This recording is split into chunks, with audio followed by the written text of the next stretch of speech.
All right, you can take it away. Good evening, everyone. A quick thank you to Lara for setting this up for us. We wanted to take this opportunity to give you a little bit of guidance and help, just so that, the next week's career fair and your endeavor into applying to all our school boards across the island and across the country, that you're a little prepared and to know what we're looking for. So my name is Kim Porter. I am the recruiter at New Frontier School Board. With me today, I have Clarice Echo Tinda from Lester B. Pearson and Nikki Guskos from English Montreal. We will be taking turns throughout the evening talking about the different slides and different things that we are looking for individually. I will say that I work, for instance, for a small board on the South Shore, whereas Nikki and Clarice work for much larger boards on and around the island. So we all are kind of looking for different things when it comes to recruiting students. We're hoping that we meet all your needs today. We'll get going. So as I said, these are the three of us today, Clarice, Nikki, and myself. And then we're going to go to, I will give the floor to Clarice to say a couple of things about her school board. Okay, thank you, Kim. Good evening. Oh, Clarice, you're on mute. Yes, I just unmuted myself. Thank you, Kim. Good evening, everyone. My name is Clarice. I am the recruiter at Lester B. Pearson School Board. And just a brief overview, we are the second largest English school board in Quebec, and we serve over 25,000 students in both the youth and the adult and continuing education sectors. And so we have we have 36 elementary schools, actually, 10 secondary schools, and 2 adult and 6 vocational centers. And so it's important to note that even though we are an Anglophone or an English-speaking school board, all our elementary schools, we follow the French immersion programs from the Ministry of Education. And that's regardless of whether the school is more, bilingual immersion or Francais Plus. If you want more information about that, you can check our website. Under the programs and the schools, you can see which school is what. And basically, I think our vision is really just to promote excellence and to achieve excellence by, maximizing the potential of all of our students and everyone who is within our school board. And so we value the spirit of community, inclusion, that our classrooms are for everybody. We value that diversity, integrity, respect for our staff, respect for our students, and also innovation. We want to be creative. We want to sort of like make learning fun as well for our students. And so that's sort of representative of who we are. That's really what Lester B. Pearson stands for, that community, inclusiveness, and diverse spirit. And in the next slide, you're probably going to see, I'm sure some of you already know this, we are in Montreal, but more on the west side of the island. So our school board stretches from southwest of Montreal, Lachine, Verdun, LaSalle, into the West Island, and then off island, Vaudreuil, Saint Lazare, right up onto the Ontario border. So in case for people that don't know, this is where we're more on the west side of the island. Yeah. Thank you, Clarice. And Thank I will you. move on to Nikki. Oops, sorry, Nikki. Nope, you got the right screen. Good evening, everyone. Before we begin, I'd like to thank Lara Franco, first and foremost, for spearheading this event. And second of all, Kim Porter, thank you so much for inviting Clarice and I. We really appreciate having the opportunity to jointly contribute our recruitment and navigating our whole recruitment processes all together. So, Kim, thank you so much.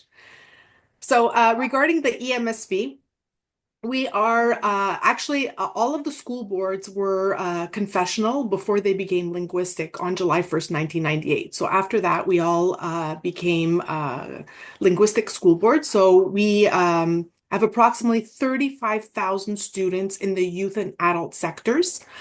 We are, in fact, the largest public school board in Quebec. We have 73 schools, adult and vocational centers as well. And the most successful thing is our highest success rate is actually what we boast about the most in terms of graduation and qualifications. It's at 95.9%. That's something that we are extremely proud of. And why is it so successful? It's because of the teachers that we hire. And you guys make the biggest difference in making that success rate go higher and higher every year. So in essence, the Montreal, our English Montreal School Board's mission is to support our schools and centers and also to educate our students in a caring, safe, and inclusive learning environment. We certainly pride ourselves on that. Our territory is basically all the way East End Montreal, RDP. We cover a large portion of the territory, all the way west to Montreal West. We go down to Point St. Charles, all the way up to Ville Saint Laurent. So we have quite a large territory. When it comes further west, that's when we hit the Lester B. Pearson School Board. So we have a large territory. We pretty much have divided ourselves up into 3 different regions. Region 1, which is the East End, Region 3, which is the middle part of Montreal, and Region 3, which is considered the western part of Montreal. We understand that the maps might be a little bit difficult to view on this PowerPoint presentation, but we also invite you to go check out our website where you will have full access to a complete list of all of our schools as well. Today, we're going to be focusing mainly on our recruitment efforts and processes for the youth sector. But we also have adult and vocational teachers that we require as well. If you have any information on that, want any other additional information on that, please don't hesitate to send us an email. Send me an email directly and I will guide you in the right direction. Today, we're going to be focusing on the youth and it's specifically the legally qualified teachers. Kim? Thank you, Nikki. So I'll make mine short and sweet like our school board. We are a small school board on the South Shore of Montreal. We have 15 schools between 10 elementary, 2 high schools, and 3 adult and vocational centers. We have a very, very large territory that goes down to the American border. It allows us to give you the life you want, whether you want to live in a suburban area or in a rural area, and somewhere in between. We have all of that for you. We border on the Riverside School Board. Our map is not great because our map is a little blurry, but it's because our one on the website is interactive for our school buses and all of that. We are an inclusive school system as well. Our elementary schools run on the immersion system. We are very all similar in some ways. It's our geography that is quite different. Saying that, I will move on to the next slide and we can get going with preparing for the interviews. So preparing for an interview. We wanted today to just give you a couple of ideas and some tips. We see a lot of CVs every day, and some of them make us laugh when we see the errors on them, or so we will promote. One big thing is please check the grammar. So let's start with the personal introduction. At the top of a CV, you don't need to write 2 or 3 paragraphs about yourself. Just tell us about you a little bit, what you teach, and what you would like to, in what grades you would like to teach. Use a professional format and template, and be very clear about the schooling. One of the hardest things for us is if we can't see the details or it's not clear, then we have to contact you, and there's a delay. So if you're a McGill graduate, you just tell us, I went to McGill, Bachelor of Education, this date to this date. And we always say, please include the date so we know. If you're going to graduate, let us know when you're graduating. And just keep it simple, clear, and concise. Please add all relevant information. I joke and say we're not mind readers. So let us know when you work in the day camps, or you've worked in a youth center, or you volunteered somewhere. If you tell us, or you've been coaching, where I am in my sector, we have a lot of students that have coached. And let us know that, because it also helps us when we need gym teachers on the fly, stuff like that. So put everything in your CV. Now, a common question I get asked a lot is, should I put my picture on the CV? That is a personal choice. We don't ask you to put a picture on it. You don't have to put a picture on it. It is completely and utterly up to you. I will say on a personal note, when we go to career fairs, I like having the picture on the CV, because when I go back to my office and I send you a follow-up email, I remember who I spoke with. It's not the same thing as an email exchange. But in no way do we ever ask you to put your picture on it. It's a complete and utter choice of your own. Let's go to the next one. Clarice? Thank you, Kim. And let's just continue talking about tips as you're preparing for your interview. One of the things I see a lot is, should we include personal details on a CV? For example, my age, my marital status. It is irrelevant. Again, you are not encouraged. You shouldn't put that. Your name, your email, your phone number. Those are pretty important because they tell us how to contact you, but your number of kids, your marital status, it's irrelevant to me in either case. So do not include personal details on your CV. Make sure your email address is appropriate and one you check often. Now, when I say appropriate, what do I mean? So we all have email address. If you're like me, I have an old email address that I created, I don't know, years and years ago, and it is something fun at that point. I don't use it, for example, for professional purposes. If I'm emailing someone from my personal email, I use an email. We suggest you use an email address that has your first and your last name or some form of your name, so that just by the email address I know whom I am talking to, who is communicating with me. So use an email address that's appropriate. I don't want not necessarily fun64@gmail.com. That's just out of the top of my head. Yeah, I know you're fun, but just for work purposes, use one that has your name, so it's easy to identify as well when you do send an email or you want to follow up with somebody, and one that you check often as well, because you don't want to be interviewing and we send you an email and you're seeing it, I don't know, 2 weeks or 3 weeks later. Make sure your phone number has the area code on it as well, and it is correct. Believe me or not, there are people who put a wrong phone number. It's just double checking it. When you create it, before you hit send, before you upload it on the site, just make sure your phone number is correct. It can be just one digit that's missing, but without that digit, I cannot get in touch with you. Okay? And tailor your cover letter to the job you're applying for. So let's say you're applying for a teaching position at the EMSB, at New Frontiers, and at Lester B. Pearson. Most of the time what happens is that we create maybe the same cover letter. So it has happened that I see a cover letter, but it's addressed to the EMSB. It's not addressed to Lester B. Pearson. Now, sometimes I might overlook certain things and look at your CV, but it certainly does not portray you in the best possible light, right?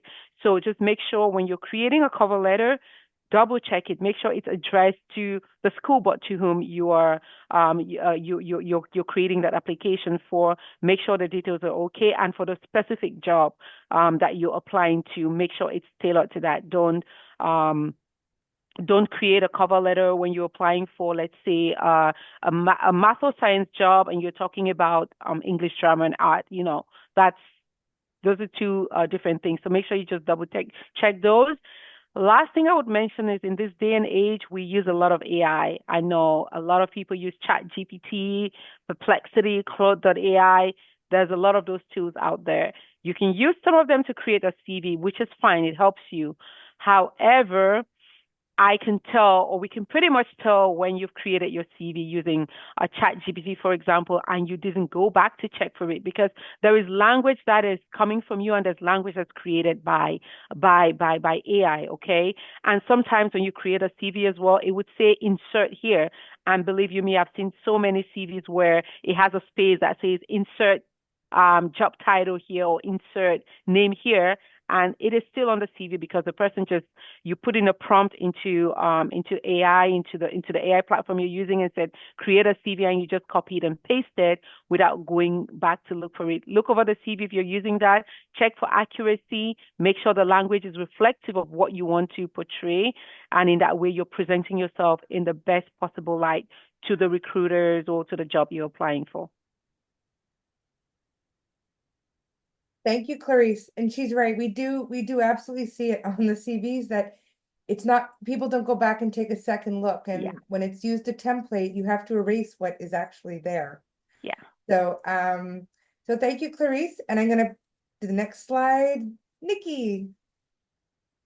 Thank you, Kim. So we will all have the great fortune of meeting you on February 5th at the career fair. We are looking forward to it very much so. But we just wanted to give you a brief summary of what a career fair entails for us and what it means and what we're looking for as well.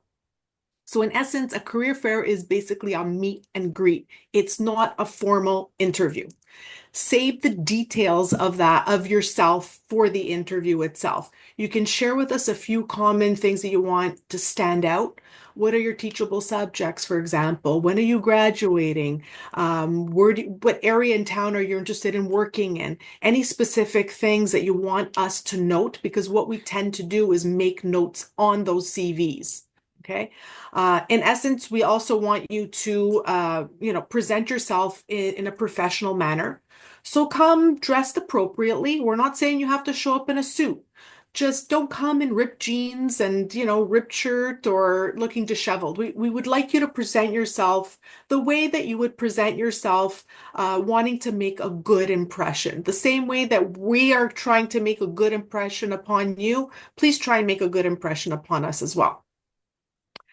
You can ask us your questions when you meet with us. So if you have any specific questions, you most certainly can ask us your questions as well. In the end, if there's not enough time to have detailed conversations with you, we will say, you know what? Here's our business card. We can continue the conversation. Send us an email. We will answer more questions in a more detailed fashion. Okay. Also, if you have your questions ready for us, that's fantastic. We will do our best to answer as many possible questions as we can. And also think about maybe perhaps your three most important questions that maybe you need to know or you want to know. Okay. Also have your CV ready. We know that now in this day and age, we often send our CVs digitally, which is great. That's not a problem. But we also appreciate having a hard copy of the CV if possible. So that way we can make our specific notes, especially if you've made a good impression upon us and we want to ensure that you will be called in for an interview. So like we said, don't be shy. Ask us for our business cards. If you want to have a more detailed conversation with us, here's your opportunity to have a little conversation with us. And if you want to pursue that conversation further, don't hesitate to ask us for our business card. We'd be more than happy to share that information with you. Thank you, Nikki.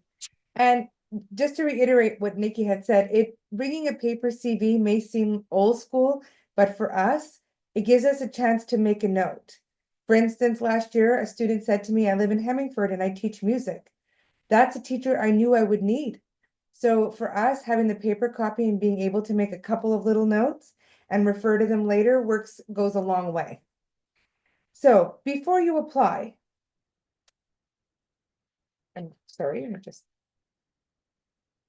before you apply for a school board, and we're not talking about the career fair, come visit us all at the career fair. Come see what we have to offer. Come check out our swag. But when you're actually going to apply, research the school board and their territory. Make sure that you can get to their schools. Know which schools are accessible to you when you apply. And you can mark those in your cover letter. You can say, I'm only interested, for instance, in our school board, I'm only interested in schools in Chattagate. My travel is limited. It doesn't hinder you from getting a job with us. It just allows us to put you in the right place. Always check your CV, your spelling and your grammar, and make sure your letter is addressed properly.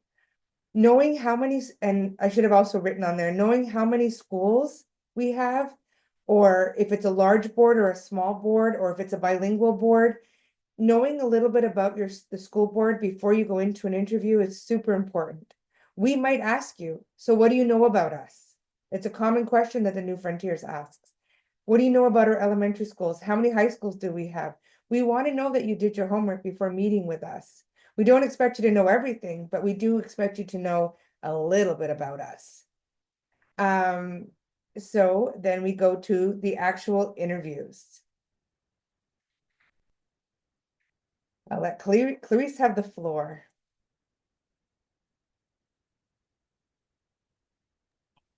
Thank you, Kim. Just before you came onto this slide, I wanted to just add there, we mentioned social media as well. Just know Oh, that I missed that. I'm sorry. Yes. exactly. So sorry. Go ahead. Go ahead, Clarice. You can talk about Yeah. it.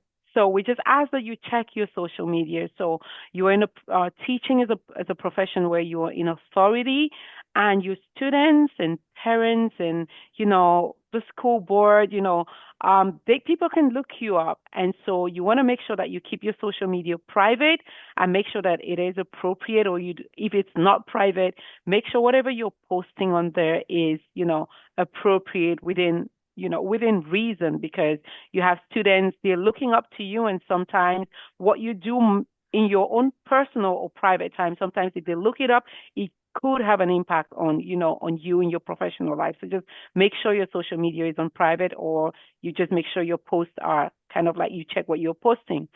And yes, Kim, And we can sorry, move and forward. I have to say, like, one of the things we found was our teachers don't use their real names on their social media, which is, common practice. Yeah. But the algorithms are starting to prompt even people with their names changed. So the algorithms can blow your cover sometimes. So we do ask that you be, appropriate on your social media if it's not private. Mm-hmm. Now I'm going to put the next slide back. There we go. Yes. And so let's talk about interviews. And depending on the scenario, the situation, your interview could either be online or it can be in person. I do a mixture of both. So let's start with online interviews.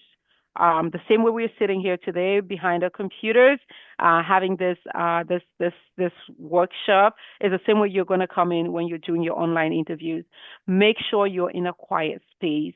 I've had people do interviews in your cars. I actually had somebody do an interview while they were driving, and I've had to stop because it's not safe, it's not appropriate.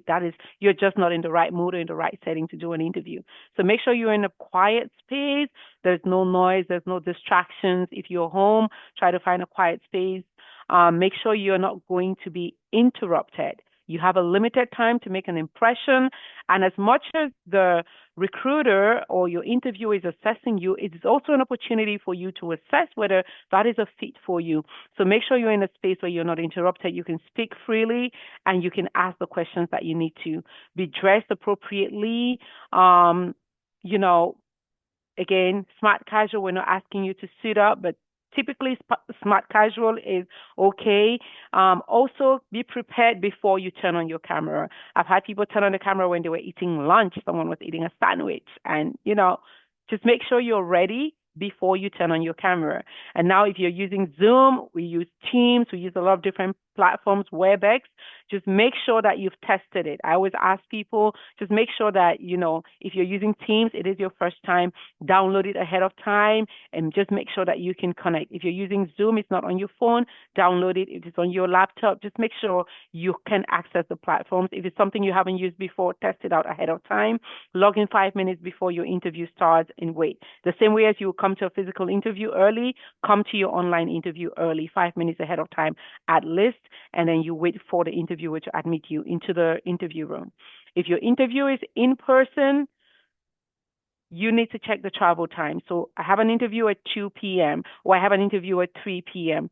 I know that going is usually is very close to, let's say, a peak period. There's going to be more traffic on the roads. You need to plan ahead of time before going for your interview. If it's in person, check the address time, check the travel time. Arrive and give yourself some time, maybe to go to the bathroom or to get a cup of water or just to sit and wait. Just check and arrive 15, 20 minutes ahead of time. It's typically fair enough for you to get there. Dress appropriately, please. As Kim has already said, no ripped jeans, no hoodies. You're coming to an interview. You only have one chance to really make a good impression of yourself. So maximize that chance. No hats. Ask about parking. Some locations have free parking, others are not. So ask ahead of time. The person inviting you will let you know where you can park. Be early, like we've said. It removes stress. It gives you time to even sit down and relax. Interviews, sometimes you can be anxious for an interview because there's stress there. You're going into unfamiliar territory. You're meeting people for the first time, and someone is asking you questions. So you want to have time to sit down, collect your thoughts for a little bit. Just breathe in and out, take a deep breath, and just relax and know that if we invited you, it's because there was something about your CV that we really like, and we just want to know more about you. That's what I always tell people before I start the interviews. You've made it this far. There's something we liked about it. So just tell us about you. This interview is a chance for us to get to know you. So those are some of the tips that we have, whether you're coming online or you're doing an in-person interview. Okay? Perfect. And I agree with very much with Clarice. Showing up a little bit early, 10 minutes early, 50 minutes, gives you a chance to sit, collect yourself, collect your thoughts, get your papers out, and be ready. Running in the door and sitting down is stressful. Okay, so being prepared for questions. You never know what the interviewer may ask, but we're not looking to confuse you or trip you up or anything crazy like that. What we're looking for is to find out about you. We want to know what you're passionate about, why you came into teaching, what you want to teach, why you feel our board would be a good fit for you. It's amazing, you know, to be prepared for what we ask, because then you're comfortable and you know some of your answers and you have a chance to think about it all. So for instance, I love asking the question, what was your favorite takeaway from your internships? Students are often very surprised. They go in thinking one thing and something else happens, and then they find out that they thought they would want to teach grade 6, but they love the kindergarten. It's really interesting to hear when I ask that question what the answers are. So be prepared to ask questions about your internships, including, was there a lesson that you learned that you didn't expect to learn? You know, was it harder to make lesson plans than you thought? All questions regarding, you know, your situation in the schools, how long you were in the schools, what did you like about the schools you were in? We want to know how you felt about being the teacher in the classroom, what your classroom management skills are like. So, and the other thing we really want to talk about are your teachables. We want to know what you're comfortable with. I know that some of you have very specific ones, others are generalists. So for us, we will definitely ask you questions about that and what your favorite part of teaching is. So Nikki and I are going to share these questions, but my last question will be is regarding partial contracts. Every school board has a different sort of definition of what a partial contract is. You may get a phone call saying, we have 70% contract for you, and you're worried that it's not enough. And there's always a possibility of a contract being increased in the sense of, we call it topped off. So once September starts, you have many new registrations in schools. We get extra money from the government. Different things may happen where your workload may be increased. So taking a 70 or 80% contract to get your foot in the door is never an awful thing. I understand we all have financial obligations and it may not be for you, but if that opportunity arises, I would say it's a good foot in the door, and there may be a possibility to increase it to 100. Almost all of our contracts that were 70, 80% have been topped off to 100 this year. So don't be shy to ask questions about what a partial contract is. So I'll leave the floor to Nikki. Thank you, Kim. So when it comes to our interview questions, they're basically surrounded by the QEP. We want to know, do you understand the QEP? Are you able to describe the various competencies? What is your general knowledge of the QEP? When it comes down to it, it's very important that you certainly are very fluent when it comes to what the QEP means. In essence, when it comes to the interviews, we're looking at a few different factors. So one of them is communication, your overall communication. How do you communicate with your colleagues, with the students? What's your communication and connection with the students, the parents? Feedback to the parents. How do you communicate with the parents? Second of all, it would be planning and classroom teaching. That's extremely important as well. We have a variety of questions when it comes to classroom planning. What is your management style? What is your classroom management style? What are some of the additional activities that you would do to consolidate your teaching? What teaching lesson went well? What did not go well? And it's okay to say that a teaching lesson did not go well because we all learn from those situations as well. So it's a learning learning process. So it's very important to also think about what did go well, what did not go well, and what you would do next time differently. Another one is evaluations. We're going to ask you if you can perhaps give us examples of informal and formal evaluations. What types of evaluations do you use for your students? Differentiation, that's extremely important. We're a special needs, we have special needs, not only specific classrooms, but we also model the inclusive model. So maybe you can let us know what is the difference between a modified program or an adapted program. What would you do differently? What would be your contribution to the school itself? Let us know about you. What extracurricular activities perhaps you might be interested in? What would you contribute to the school itself?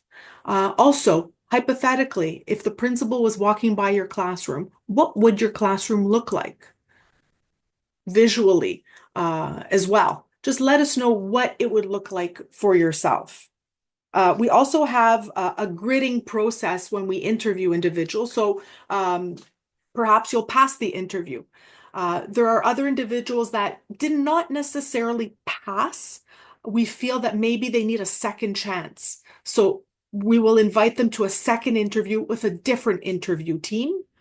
And then there's the individuals that unfortunately are not successful. They receive an official notification letter saying that they did not successfully pass the interview. But, we understand that you could be nervous during an interview. You know what? Sit back, relax, and try and put your best foot forward.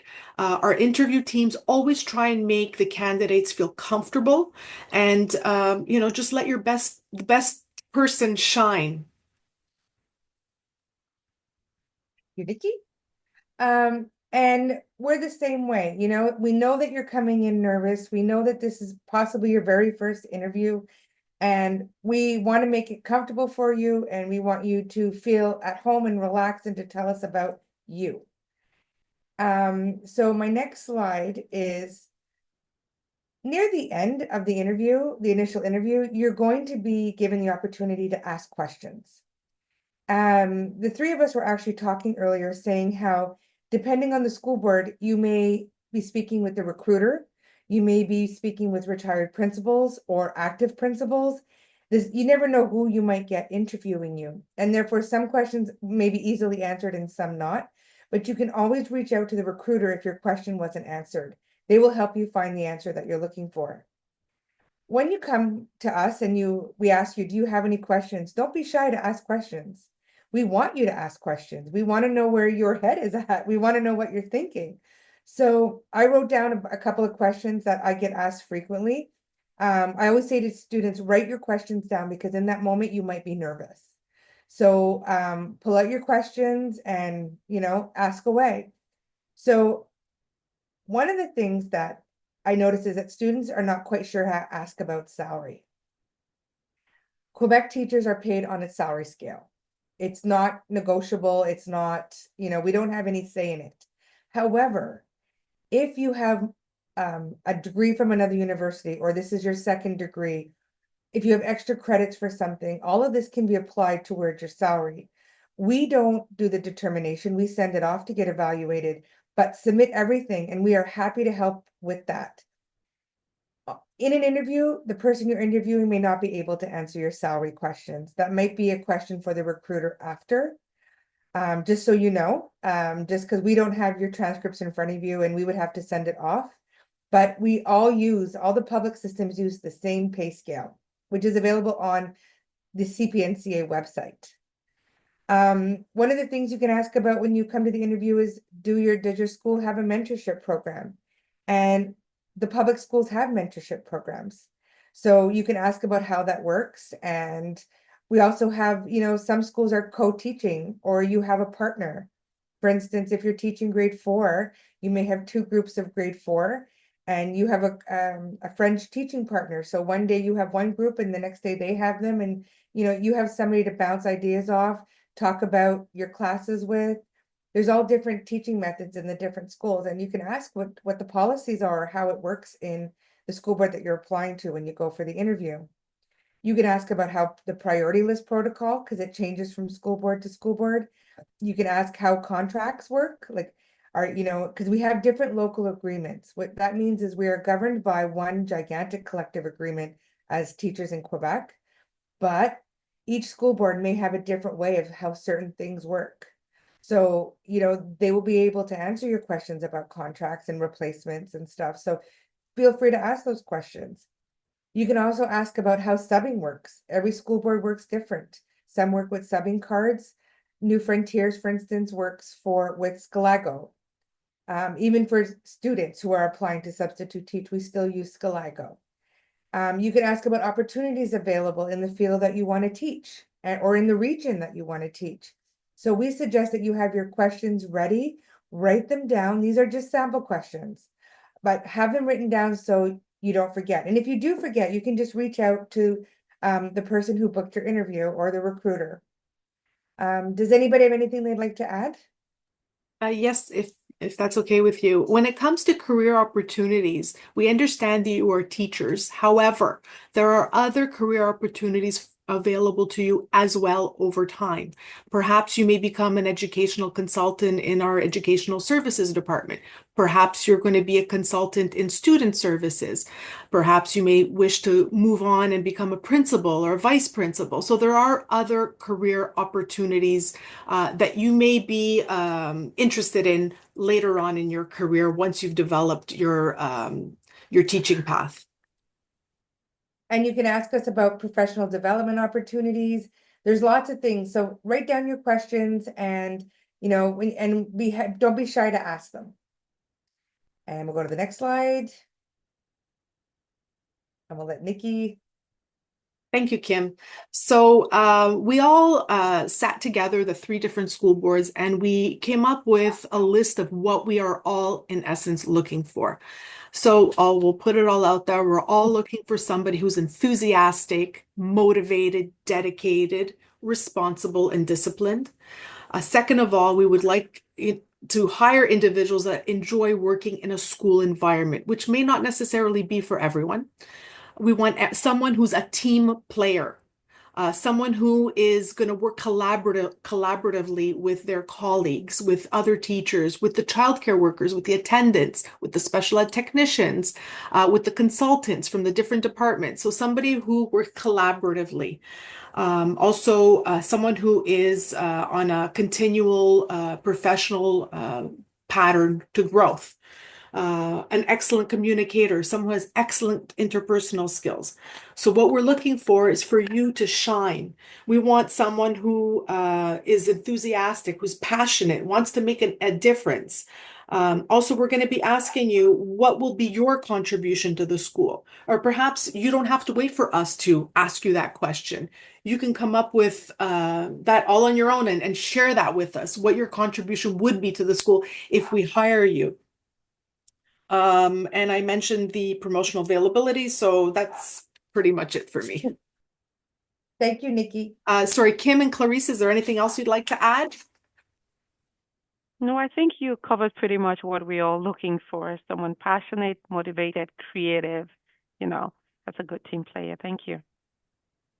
So, and we're on the same thing. We're looking for somebody passionate and creative and fun and who wants to be there and be part of a team. Yeah. So, question and answer period. Lara, I'm not quite sure how you want to work that. Yeah, so the chat function is available. I think that's the best way for the students this evening to put in their questions. And then I'll try and catch them as they come in and read them out. And if no one has any questions, there were a few that were sent ahead of time, so I can refer to those. But I'm sure a lot of people were sitting and eagerly waiting to pose their questions. Let's see if anyone wants to put something in the chat first. I know it's a little bit intimidating to ask the questions. While we're waiting for the questions to come in, all 3 of us have our annual recruitment sessions. Ours will be in March. So what we do is we suggest that you send us in your CVs ahead of time so we can go through them, or you can present them to us on February 5th at the career fair. But we just wanted to give you a heads up that our annual recruitment sessions are upcoming. I guess one of the general questions that came in advance is like kind of if you could walk through kind of step by step, if a student is graduating this spring, what do they need to do first, second, third in order to get a contract maybe for September. So for the New Frontier School Board, what they could do is they could, through our website, we have a posting for teachers for the school year. The new one's about to go out. It'll probably go out this week. And then they would post up their CV and their letter of intent. And they can also email me directly. And then we would set up an interview online. The first one is online. And we would go from there. And if they're interested in a full-time contract or a part-time contract, or if they just want substitution, the best way to start is by submitting their CV online or bringing it to the career fair. And we can follow up and start the interview process. I know that for us, we have many teachers retiring this year. So we will have opportunities available both in Chattagee and in our more rural areas. Excellent. So step one is apply online, get invited to the March interviews, and then Yeah. once they have access, they can see which contracts are available. Yes. Sorry. Yes. Perfect. Yeah. So, and you know what, we all have our priority sessions where we have to deal with the priority list first. Mm-hmm. Oh, if everyone's out there, I just want to say something that was repeated once in my presence, and I thought it was a really good advice. An administrator told one of our applicants, if you don't have a position at the end of June or early July, don't worry. There are so many things that open in August, Yeah. even into September. There are so many changes in extra classrooms. There's a lot of union placement at the end of June, beginning of July. Then we go outside to our new candidates. Don't be discouraged if you don't have something at the end of June or early July. When we come back in August, there is this, we joke it's the Wild Wild West. We're out there trying to fill all our positions. It goes into September. We end up finding out teachers that, are going to go on maternity leave. There's all kinds of different things that happen, in the middle of the end of the summer into the beginning of the school year. So don't be discouraged. Everything happens, it all comes full circle again. We have like 2 different sessions where we interview and we hire and all that kind of stuff. So as long as you stay in the loop and stay in touch, it's a good thing. Absolutely. Lara, there's a couple of questions in the chat directed at the EMSB. So if you don't mind, I would just Sure, like go to ahead. answer that. Yeah, go ahead. Okay, so when it comes to adult ed, if you would like to sub in the adult ed department, I would not recommend you send the application to Ann Watson. She's the Director of Human Resources. You would have to send it to Daniela Borzacchini. She is the coordinator of adult education. She does all the hiring for the adult sector. If you want her email address, I can share that with you. Not a problem. Also, hold on a second. I noticed somebody asked a question about the teaching shortages. How is seniority of teachers move from one board to another? One of the things we had happen this year is I had 2 teachers from 2 different boards want to change places. So if it worked out for both boards, if that opportunity presents itself, like somebody from Montreal wants to work in Chattagee and somebody in Chattagee wants to work in Montreal, if everybody agrees, they can actually switch places and keep their seniority. So that was a new endeavor for us this year. So if you're thinking about moving school boards, you don't take your seniority with you. But if you were to able to find somebody to switch places with you, that's a different question. So I would say this, if you're a French teacher and you're looking to change boards, there's so many opportunities. But if you're an English teacher and you have a lot of seniority, that's a different conversation as well. Yeah. So what you would do is you would reach out to the recruiter in the school board that you're interested in, and then we'd have a conversation about your individual situation. Okay. I would like to add our first priority always is given to teachers that have a brevet, the brevet d'enseignement. That's our first priority. So when it comes to interviewing, we always give teachers that hold a valid brevet priority. If you have a bachelor's degree in a teachable subject, then we can consider you as a non-legally qualified teacher, but our first priority is always given to teachers that have a brevet d'enseignement. Okay. Can I add here, Nikki? I see a question regarding if there's any interest in hiring someone who is only graduating next spring. So I would speak for the for Lester B. Pearson in that we currently hire students if you're in your final year, in your fourth year, I assume, as a substitute teacher. So yes, we are able to put you on a substitution list, pending until when you graduate. If you're doing your fourth year, you're doing your MATL in McGill, as is the case. Yes, we can take you on. And I there will was say, another, yeah, sorry, Clarice, just on the same person with the same question. yeah, New Frontiers hires students to substitute teach throughout the year yes, after they finish their first 30 credits. What you would do for New Frontiers is you would create a profile, Adrian, on Scaligo, pick the schools that you can get to, and then you would receive an email from myself or from a young lady named Brenna to set up an interview for you. So I would go on to Scaligo, create a profile, and pick New Frontiers. Awesome. Thank you. okay, I know we have a lot of questions coming in. I'm going to prioritize the questions from McGill students because this is yeah, a session for our students this yeah, evening. A quick one, hopefully, one that kind of is a bit on a lighter note. A student's asking that maybe a silly question, but is a handshake at the beginning and the end of the interview still common practice, or is that not done anymore? Post-COVID, things like that. What are your thoughts? I'm old school, I shake hands. I'm okay with that as well. You're having an in-person interview, you want to shake hands at the end, perfectly fine. Is It's it fine for us expected? as Is well. it expected or Not Not necessarily. okay? necessarily, but it's okay. I had another question here. To scroll up a The bit. Amanda Peel question is interesting. The one, since I only get my brevet in the fall of 2025, will I still be considered a qualified teacher this spring? My question would be, why would it only come in the fall of 2025? But yes, the answer is if you are graduating with a Bachelor of Education in the Yeah, spring, then yes, you will be considered a qualified my teacher teacher. for the fall of 2025. We know it takes time for the brevet to come in, but Mm-hmm. yes, you would be considered a qualified teacher for the spring if you have graduated. Yeah. Great. She she Thanks has for the another question clarification. about French, Lara. Yes, exactly. So I know a lot of school boards now, even if they're English school boards, they teach certain subject areas or even in kindergarten, elementary, teach in French. Is there a particular French language test like the CFRANC? I know they know is the standard, but is it a necessity in order to teach subject areas in French? I could answer this. So for French teachers, we accept the CFRANC and the DELF.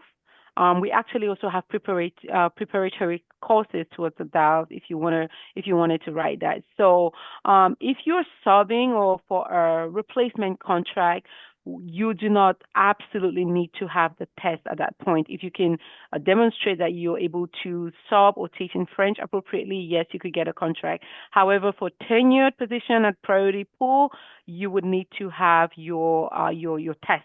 If we invite you, and French, as you all know, is one of those areas where there is a critical shortage, and we find that sometimes if you're a teacher and you already have your French test, even without seniority and that priority, they're able to get positions to get a tenure track position quite quickly, if you already have your French language test. And also to add for your French language test, you need to pass all the sections. I've had instances where somebody had an 80 and then they had a 59. Unfortunately, you need to make sure that you're scoring, you pass is considered if you pass all the sections, either of the CFRAN or the DALF. Perfect. If I might add to that, for us, it doesn't necessarily mean that you have the certification that you would automatically qualify. There's Yeah. another process as well. You have to go through a written exam component and then an interview. And then that's when the Assistant Director of Human Resources determines if you are qualified to be teaching in French. Okay. I have a question from a French immersion teacher. So because they've been trained at McGill, 4 years of French immersion teaching, do they have to also do a some type of test or anything like that? And she's asking specifically for EMSB. For us, it really depends on the courses that she took. What Okay. program was it? Sorry, I French just immersion. Can you French go ahead? immersion, then she Yeah. would qualify. Okay, so no extra French tests would be needed. No. Okay, perfect. I kind of lost track of the questions. I don't know if someone has one they want to answer. I've been sort of putting a little bit of stuff into the chat. Okay. And Um, just to add, you can apply to all school boards. yes, yes. Okay, that's what I would suggest to everyone. I mean, unless you don't want to work, let's say, on the island of Montreal for us, but I would suggest that you apply to all of the school boards, and in the end, it's whoever gives you the contract first. And also, proximity does play a role. I mean, if you live in the West Island, I wouldn't suggest you go take a school contract in RDP. So, that also plays a factor as well. But you know what? At the very beginning, I would suggest that you apply to everyone, get a sub card at every school board, and then you figure out which school board you wish to stick with as well. And whoever offers you the contract first. So we don't have subcards. We use Scalego. But Nikki's absolutely right. Apply everywhere, sub everywhere, get in there, get your feet wet, find out where you want to be. And one of the things I often tell students when I speak to them is you don't take your seniority when you change boards. 99% of the time so figure out where you may want to live in a few years. Maybe a little bit of travel now will put you where you want to be a little bit later. When you're looking at different school boards to apply, apply everywhere. And I agree with Nikki, like RDP, like we say, we had somebody apply from RDP to work in Ormstown. That's an hour and a half in the car each direction. That's not necessarily sustainable. So yes, apply everywhere, see what's out there for yourself, get yourself seen, stuff like that. It's a good move. And go to every interview. It's good practice too. Absolutely. That's great advice from both of you to kind of see what's out there before making a decision. I had a question here. I know obviously you're all English school boards, but would there be any ESL opportunities at any of your boards? Or if an ESL teacher is applying, is there any way that they can make their application noticed for maybe other subject areas? For me, if they have other teachables, absolutely. But no, we don't have any ESL opportunities. Mhm. But if they're able to teach another subject, by all means, we would welcome them, their CV. I don't know about the other ladies. I'll let them speak for themselves. We do not have a high need for ESL. My answer is probably same as yours. If they have another teachable, yes. But if it's strictly ESL, no. Or maybe they're interested in teaching in adult ed.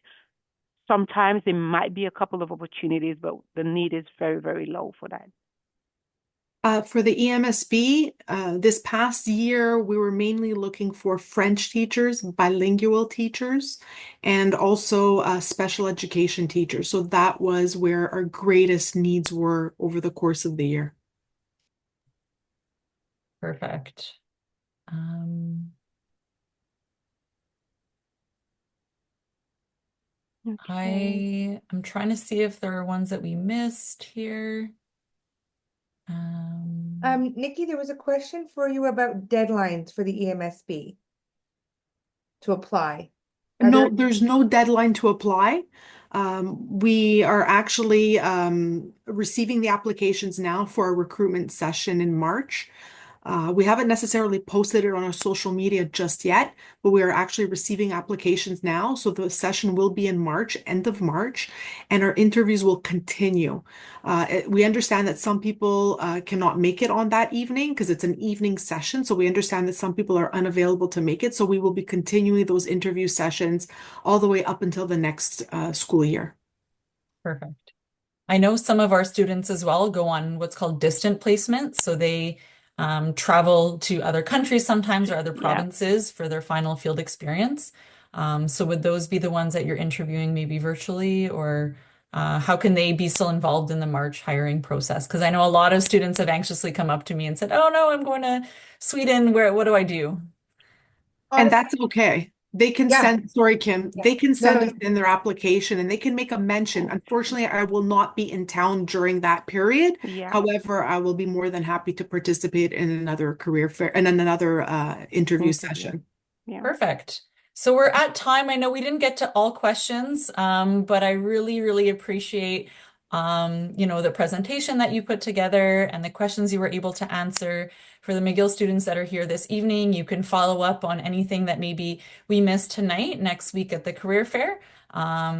So yeah, thank you so much. I really, really appreciate Thank your you for time this having evening. us. Thank you. Thank you, Thank you. Lara. Thank you for